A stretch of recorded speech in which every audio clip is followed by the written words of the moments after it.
Assalamu alaikum dear students, I am Anjum Shafiq, your biology teacher for grade 10, and today we are going to discuss how our DNA replicates. So let's move to the board.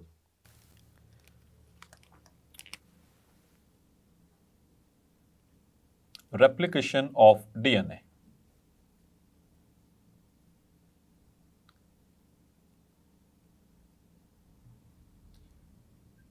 So dear students, आपने कभी सोचा कि ये replication क्या होता है और इसको रेप्लिकेशन ही क्यों कहते हैं? तो आइए इसकी लॉजिक बताऊं आपको मैं। सो रेप्लिकेशन, ये वर्ड है रेप्लिका से, नाम तो सुना होगा, अब आप पहचान गए होंगे डेफिनेटली। तो रेप्लिका का मतलब होता है कॉपी। जैसे बहुत सारे हमारे यहाँ ब्रांड्स के रेप्लिकास आते हैं मार्केट के अंदर, तो रेप्लिका का मतलब होता है कॉपी, किसी भी चीज़ की कॉपी कहलाती है रेप्लिका। तो रेप्लिकेशन, शन का मतलब है कि ये प्रोसेस है, मतलब कि कॉपीइंग प्रोसेस है। लेकिन किसकी कॉपी यहाँ पर हो रही है? क्या कोई ब्रांड की कॉपी हो रही है? नहीं डियर स्टूडेंट्स, यहाँ पर रेप्लिकेशन यानी कॉपी हो रही है किसकी? डीएनए की, द डीऑक्सीराइबोन्यूक्लिक एसिड। चलिए अब आपका थोड़ा सा पहले प्रीवियस नॉलेज को इस्तेमाल करूं, फिर आगे चल के इसके ऊपर रेप्लिकेशन के ऊपर मैं बात करता हूं। तो मुझे ये बताएं कि ज़रा कि रेप्लिकेशन का प्रोसेस कहाँ पे पढ़ा था आपने, ये कब होता है? ये आपने प्रीवियस ग्रेड में पढ़ा था, डिटेल के साथ पढ़ा था, एक चैप्टर बता देता। चलिए मैं चैप्टर का भी हिंट देता हूँ। Chapter number 5, the cell cycle, वहाँ पर आपने पढ़ा था। तो वहाँ पर कौन सी जगह के ऊपर हुई थी रेप्लिकेशन? सो होपफुली आपको याद आ गया होगा। सेल साइकिल, यहां से मैं शुरू करता हूं, तरतीब से लेकर चलता हूं। सेल साइकिल की थी 2 phases, interphase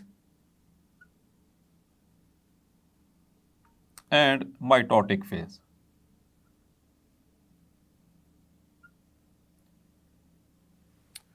interphase dear students, ये आगे 3 सब फेजेस पे मुश्तमिल थी। पहली थी G1 फेज,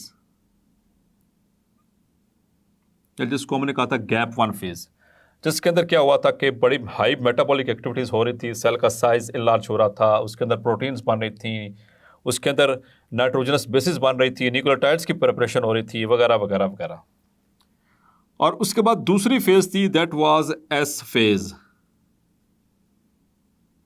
जिसको हमने नाम क्या दिया था? सिंथेसिस फेज का। और सिंथेसिस का क्या मतलब होता है? कोई भी नई चीज बनाना। क्लियर? और यहां पर क्या हुआ था डियर स्टूडेंट्स, मैं नहीं बताऊंगा, आप खुद ही गैस करें। मैं अगली फेज पे जाता हूं, that is G2 phase. G2 phase के अंदर डियर स्टूडेंट्स क्या हुआ था कि यहां पर वो प्रोटीन्स बनी थी जो कि चाहिए, which were necessary for the cell division, क्योंकि इससे अगली फेज जो माइटोटिक फेज है, इसमें होनी थी सेल डिवीजन। तो सेल डिवीजन के लिए कुछ प्रोटीन्स चाहिए, यानी कि सेंट्रियोल्स बन रहे थे, यहाँ पर माइक्रोट्यूब्यूल्स बन रही थी, यहाँ पर एनर्जी बन रही थी ताकि क्रोमोसोम्स जो है वो अपार्ट हो सके, मूव कर सकें। तो आपने डेफिनेटली गेस कर लिया है कि एस फेज, सिंथेसिस फेज, यहाँ पर क्या हुआ था? There was the replication of DNA. यहां पर हुई थी रेप्लिकेशन ऑफ डीएनए। डीएनए के हर डीएनए की एक रेप्लिका बना था, और ये डीएनए था किसके अंदर? क्रोमोसोम के अंदर। तो इस वजह से रेप्लिका बनने की वजह से क्या हुआ था हमारे स्टूडेंट्स कि the number of chromosome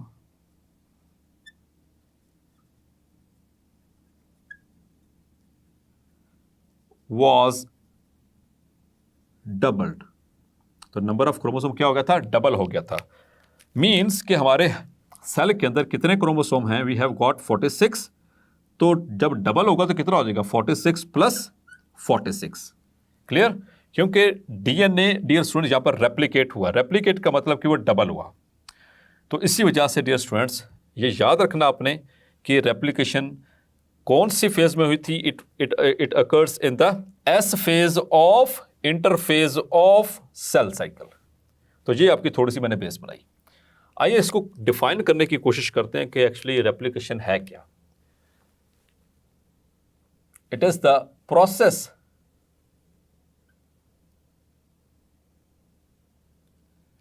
in which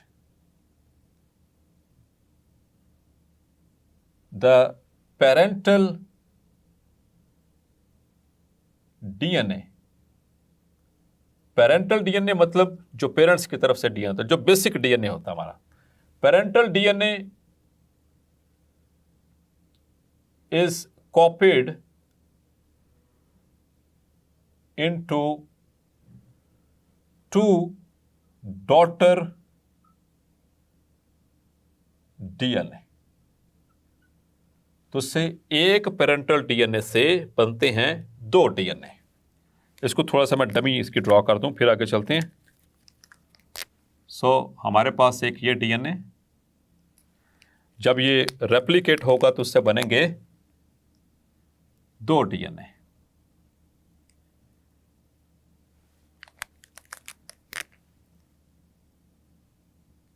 yes dear students, तो इस डीएनए की हुई है कॉपी। इस प्रोसेस को कहते हैं रेप्लिकेशन। एक पेरेंटल डीएनए से, दिस इज पेरेंटल डीएनए, और इससे बनी है ये डॉटर डीएनए, और ये बिल्कुल एग्जैक्टली इसकी कॉपी होंगे, आइडेंटिकल टू ईच अदर। जैसे पेरेंट के अंदर होगा, जो सीक्वेंस इसके अंदर होगा वही एज इट इज इसके अंदर होगा। तो आइए डियर स्टूडेंट्स चलते हैं इस रेप्लिकेशन प्रोसेस की तरफ। Now the process of replication, कि ये ऐसे होता कैसे है, यानी कि एक डीएनए की दो कॉपीज कैसे बन जाती हैं। सो डियर स्टूडेंट्स, यहां पर तो स्ट्रैंड्स जो वो हेलिकल हैं। In order to just convince, आपको कन्विंस करने के लिए या आपको समझाने की हद तक हम इन दोनों स्ट्रैंड्स को बिल्कुल स्ट्रेट अवे ड्रॉ करेंगे। जो डीएनए के दो स्ट्रैंड्स हैं उनको हेलिकल स्ट्रक्चर में नहीं बल्कि स्ट्रेट एक लेडर फॉर्म में ड्रॉ करेंगे ताकि हम इसको समझ सकें। सो दिस इज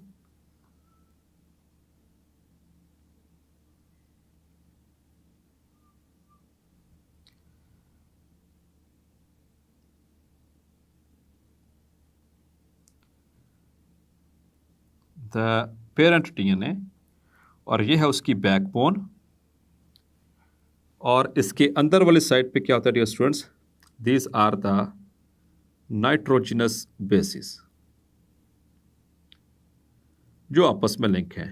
और नाइट्रोजनस बेसिस का लिंक डियर स्टूडेंट्स किस तरह से होगा, उनकी पेयरिंग किस तरह से होती है, वो हम पिछले लेक्चर में डिस्कस कर चुके हैं कि हमेशा एडेनिन डबल बॉन्ड बनाएगा थायमीन के साथ, और गुआनिन हमेशा 3 बॉन्ड्स बनाएगा साइटोसिन के साथ। क्लियर? तो ये जो लाइंस हैं ये इन्हीं नाइट्रोजन बेसिस को रिप्रेजेंट कर रही हैं। So these are the 2 parental strands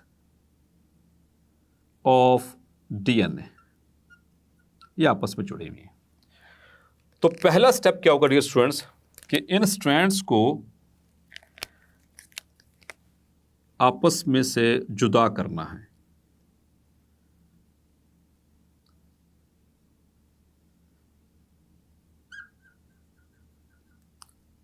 These have to be aparted, इनको अलग-अलग करना है। तो यहां पर एक एंजाइम काम करेगा, आपकी इंफॉर्मेशन के लिए सर बताता चलता हूं। एक एंजाइम है by the name of helicase. There is an enzyme by the name of helicase। Dear students, आपने जिप देखी है, और ये जिप और उसके साथ अटैच होता है बक्कल उसका, ये बक्कल है। तो बक्कल को आप जैसे नीचे की तरफ मूव करते जाते हैं तो ये क्या होता है कि जिप जो है इस तरह से वो ओपन होती चली जाती है। जितना इसको नीचे लेकर जाएंगे तो ओपन हो जाएगी। तो यहाँ पर इसी तरह से हमारे जो ये डीएनए की स्ट्रैंड है ये जिप की तरह की है, इसके भी 2 स्ट्रैंड्स हैं और आपस में जुड़ी हुई हैं। तो हेलिकेज एंजाइम आएगा यहाँ पर, वो बक्कल का काम करेगा यहाँ पर, और इनके दरमियान मौजूद जो नाइट्रोजनस बेसिस के दरमियान मौजूद कौन से बॉन्ड है, ये वाले, these are the hydrogen bonds. तो इन बॉन्ड्स को वो तोड़ता चला जाएगा, ऐसे नीचे की तरफ जाता जाएगा और डीएनए की स्ट्रैंड ऐसे ओपन होना शुरू हो जाएगी। So this is the buccal like enzyme. तो इसने जब एक्ट किया तो यहां से दरमियान में से क्या हो गया कि बॉन्ड्स ब्रेक होना शुरू हो गए। अब एक पेरेंटल स्ट्रैंड अलग हो गई इस तरह से,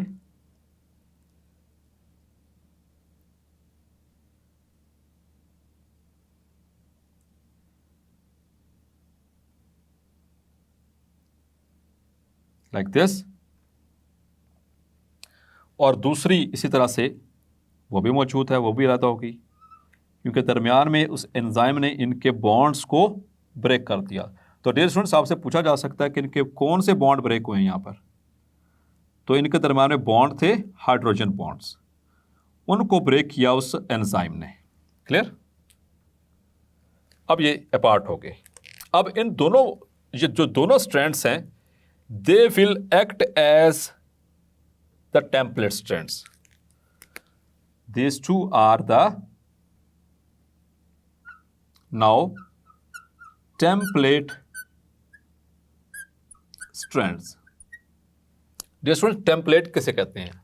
आपने देखा होगा, हम किसी भी चीज़ को जब कॉपी करने वाले होते हैं तो उसी की एग्जैक्ट कॉपी बना ले तो उसे कहते हैं ये टेम्पलेट। इसको देख के ये चीज़ बनाओ, जैसे घर का नक्शा देख के उसकी बिल्डिंग बनाओ, तो वो टेम्पलेट होती है कि बनाना कैसे है, किसी भी चीज़ को तामीर कैसे करना है। तो उसके लिए जो बेसिक इंफॉर्मेशन होती है उसे कहते हैं टेम्पलेट। तो आपको पता है कि यहाँ पर सिर्फ एक छोटी सी स्ट्रैंड बना देता हूँ उसके ऊपर ये समझाने के लिए टेम्पलेट का मायने क्या है। लेट सपोज यहाँ पर ये जो नाइट्रोजनस बेसिस हैं, ये फॉस्फेट शुगर स्ट्रैंड है, यानी कि इसकी बैकबोन, और यहाँ पर अंदर वाले साइड पे क्या थे, there were the nitrogenous bases. Let's suppose ये यहाँ पर adenine, guanine, cytosine, cytosine, thymine, thymine, adenine, guanine, guanine. तो आपको पता है कि जो डीएनए के अंदर जो पेयरिंग होती है वो कॉम्प्लीमेंट्री होती है। मतलब कि इसके सामने जो दूसरी स्ट्रैंड थी उसमें क्या था, यहाँ पर thymine, cytosine, guanine, guanine, adenine, adenine, thymine, cytosine and cytosine. ये इस तरह से स्ट्रैंड थी, क्योंकि डीएनए के सामने जो भी दूसरी स्ट्रैंड होगी उसके दरमियान कौन सी पेयरिंग होगी, कॉम्प्लीमेंट्री पेयरिंग।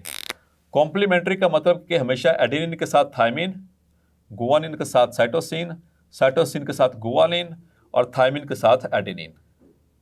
तो ये इनके दरमियान हाइड्रोजन बॉन्ड्स। तो जब ये टूटे तो ये अलग अलग हो गई, इस तरह से ये बॉन्ड टूट गया इनके दरमियान वाला। अब माय डियर स्टूडेंट्स, क्या है कि सेल के अंदर मौजूद नई न्यूक्लियोटाइड्स आएंगी। तो यहाँ पर मैं इनको शो नहीं कर रहा है, एडेनिन गुआनिन को, तो आप समझिए कि सारी यहाँ पर नाइट्रोजन बेसिस लगी हुई हैं, इधर भी थी और इधर भी थी, आपस में अपोजिट कॉम्प्लीमेंट्री बेसिस थी।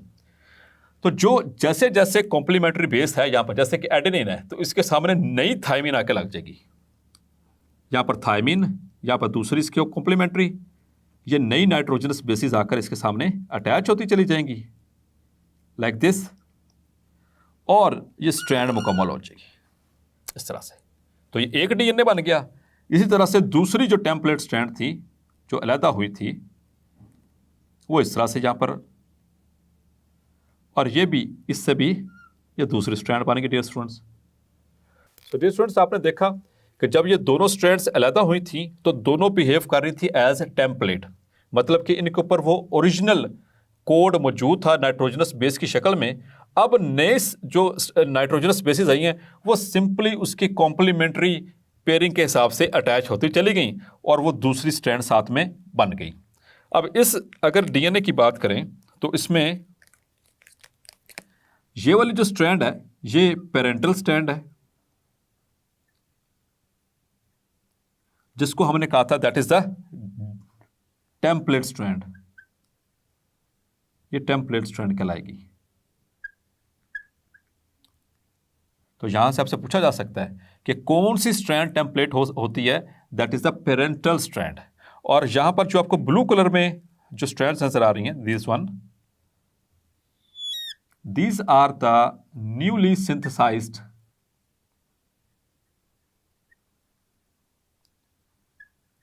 strands of DNA। Clear students? तो ये कॉम्प्लीमेंट्री इनकी पेयरिंग आपस में होगी। सो डियर स्टूडेंट्स, एक, ये हमारे पास था एक chromosome, let's suppose this was chromosome number 1, और यहां पर क्या हुआ कि क्रोमोसोम नंबर 1 की एक 1+1 यानी कि 2 कॉपीज बन चुकी हैं। एक क्रोमोसोम की कितनी कॉपीज हैं? 2 कॉपीज बन चुकी हैं। इसी प्रोसेस को कहते हैं रेप्लिकेशन। ये एक एंड से शुरू होता है और दूसरे एंड तक उसकी मुकम्मल तौर पर नई न्यूक्लियोटाइड्स जो कि कॉम्प्लीमेंट्री पेयरिंग के अंदर मौजूद होती हैं वो ऐड कर दी जाती हैं। तो दोनों स्ट्रैंड्स जो होती हैं यहाँ पर बिहेव करती हैं एज टेम्पलेट। तो याद रखना ये MCQ भी, both parental strands act as templates, दोनों ही यहां पर मौजूद हैं। जबकि इससे आगे एक और इसी तरह से एक प्रोसेस है, आप पढ़ेंगे चल के, ट्रांसक्रिप्शन का। ट्रांसक्रिप्शन में सिर्फ एक जीन कॉपी होता है और उसमें सिर्फ एक ही टेम्पलेट स्ट्रैंड होती है जो कि कॉपी हो रही होती है, बाकी दूसरी जो स्ट्रैंड होती है वो उस पर कॉपी नहीं हो रही होती। तो डियर स्टूडेंट्स, यहाँ पर रेप्लिकेशन ऑफ DNA, और इससे अगला जो प्रोसेस है वो है कि रेप्लिकेशन होने के बाद हुआ क्या था। तो रेप्लिकेशन हो चुकी, उसके बाद इसकी प्रोटीन्स बन चुकी, अब सेल रेडी है to be go into the mitotic division, यानी कि वो डिवाइड होने के लिए अब रेडी है। अब वो जाएगा माइटोटिक फेज में। माइटोटिक फेज में depending upon the type of the cell वो डिसाइड किया जाएगा कि कौन सी तरह की माइटोटिक डिवीजन होनी चाहिए। मतलब कि या तो होगी माइटोसिस या फिर होगी मियोसिस। सो डियर स्टूडेंट्स, आपको पता है कि मियोसिस किसके अंदर होती है?